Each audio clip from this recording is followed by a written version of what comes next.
मज़ीद वीडियोज़ के लिए हमारे यूट्यूब चैनल को सब्सक्राइब करें। शुक्रिया।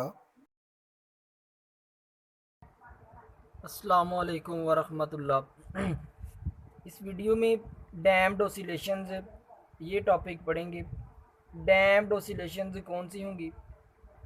पीछे हम फ्री ओसिलेशंस और फोर्स्ड ओसिलेशंस पढ़ चुके हैं। डैम्ड ओसिलेशंस कौन सी हैं? डैम्पिंग का मीनिंग ही स्टूडेंट्स होता है लॉस होना, ज़ाया हो जाना। तो डिफाइन पढ़ लेते हैं डैम्प्ड ओसिलेशंस की। सच oscillations in which amplitude decreases steadily. Time के साथ साथ ऐसी ओसिलेशंस जिनमें एम्पलीट्यूड टाइम के साथ साथ डिक्रीज हो, उन ओसिलेशंस को क्या कहते हैं? Damped oscillations.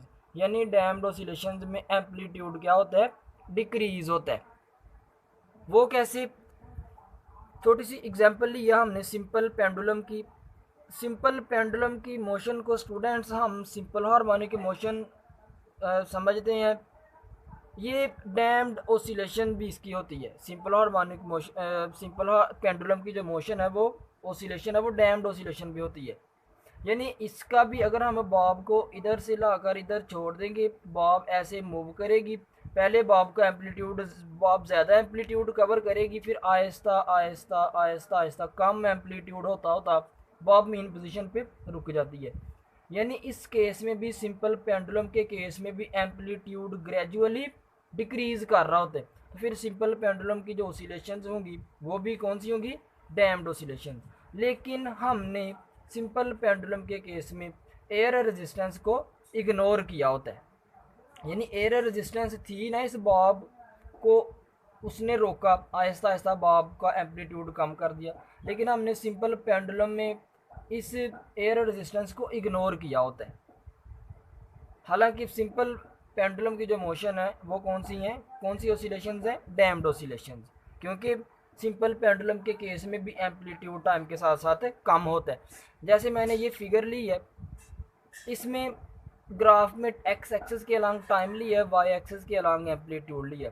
तो इधर को टाइम ने, टाइम का एक्सेस है ये वाला, ये एम्पलीट्यूड का एक्सेस है। तो हमने ग्राफ से अगर ध्यान से देखें तो एम्पलीट्यूड आहिस्ता आहिस्ता डिक्रीज हो रहा है, एम्पलीट्यूड डिक्रीज हो रहा है टाइम के साथ साथ। तो फिर ऐसी ओसिलेशंस जिनमें एम्पलीट्यूड टाइम के साथ साथ कम हो, उनको क्या कहते हैं? Damped oscillations. अब डैम्ड ओसिलेशंस की second define, such a process in which energy is dissipated from the oscillating system। यानी पहले हम डिफाइन करेंगे डैम्पिंग क्या है, फिर डिफाइन करेंगे डैम्प्ड ऑसिलेशंस को। तो डैम्पिंग एक प्रोसेस है जिसमें एनर्जी डिसिपेट होती है, जिसमें एनर्जी ज़ाय होती है। डैम्पिंग क्या है स्टूडेंट्स?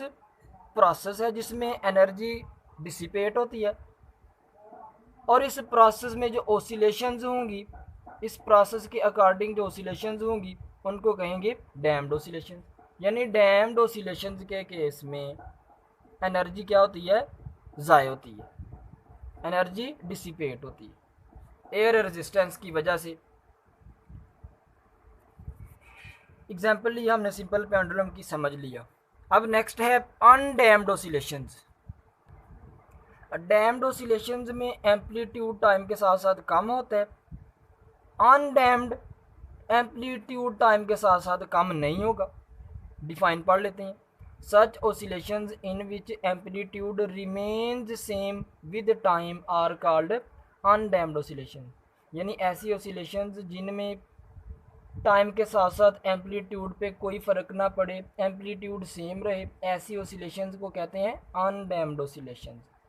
जिस तरह टाइम गुजरता जा रहा है लेकिन एम्पलीट्यूड उतना ही है, मैक्सिमम मिनिमम मैक्सिमम मिनिमम, लेकिन एम्पलीट्यूड डिक्रीज नहीं हुआ। उधर एम्पलीट्यूड आहिस्ता आहिस्ता कम होता हुआ ज़ीरो हो गया था, यानी बॉब इधर रुक गई थी। लेकिन इस केस में एम्पलीट्यूड कम ही नहीं हो रहा, फिर इन ओसिलेशंस को अनडैम्ड ओसिलेशंस कहेंगे।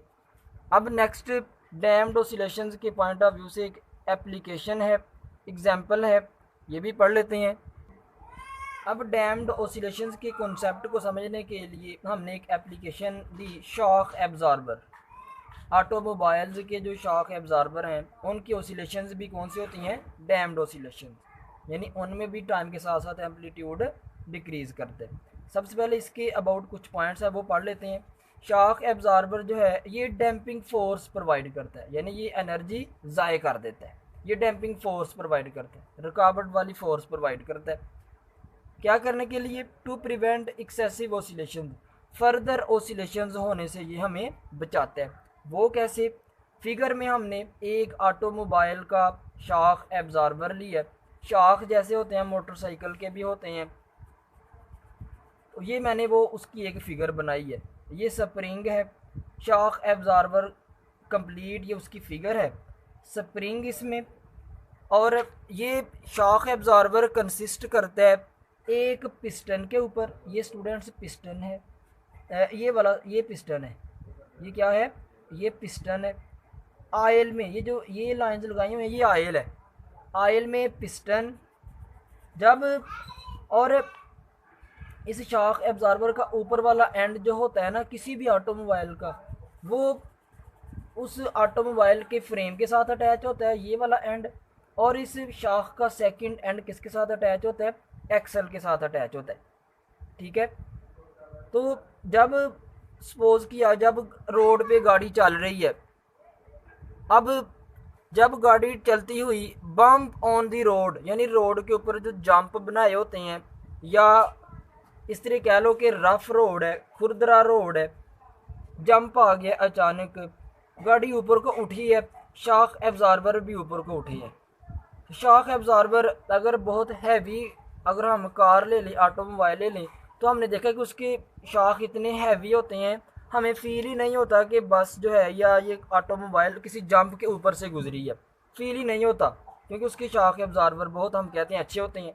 वो कैसे, ये काम क्या करते हैं शॉक एब्जॉर्बर, इनका पर्पज़ क्या है अभी समझते हैं।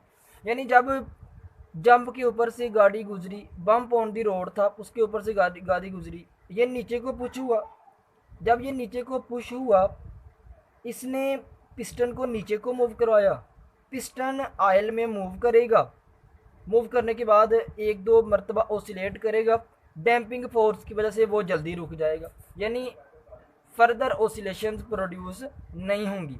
तो शॉक एब्जॉर्बर हमें वो जंप जब लगता है, गाड़ी ऊपर नीचे वाइब्रेट करती है, उस वाइब्रेशन से हमें ये बचाता है, यानी जंप ज़्यादा नहीं लगने देता। ये डैम्पिंग फोर्स की वजह से फर्दर ओसिलेशंस नहीं होने देता। पिस्टन के ऊपर जब सारा वज़न पड़ेगा, जब जंप के ऊपर से गाड़ी गुजरी, पिस्टन के ऊपर वज़न पड़ा, पिस्टन जो है ये आयल में मूव हुआ, और फर्दर एक दो ओसिलेशंस के बाद ये फिर रुक जाएगा, यानी फिर रोड के ऊपर जो हमारी ऑटोमोबाइल है वो कंटिन्यूसली चलती रहेगी। तो शॉक एब्जॉर्बर का फ़ायदा फिर इसमें, इसकी जो ओसिलेशंस हैं वो कौन सी होती हैं, डैम्ड ओसिलेशंस, क्यों, क्योंकि इसमें डैम्पिंग फोर्स लगती है। तो ये था हमारा आज का टॉपिक, डैम्ड ओसिलेशंस। हमने इसमें दो शॉर्ट क्वेश्चन पढ़े, डैम्ड ओसिलेशंस कौन सी होती हैं और अनडैम्ड ओसिलेशंस कौन सी होती हैं, और एक एमसीक्यूज़ देखा कि डैम्ड ओसिलेशंस में एग्जांपल कौन सी हमने ली, शॉक एब्जॉर्बर की। अल्लाह हाफिज़।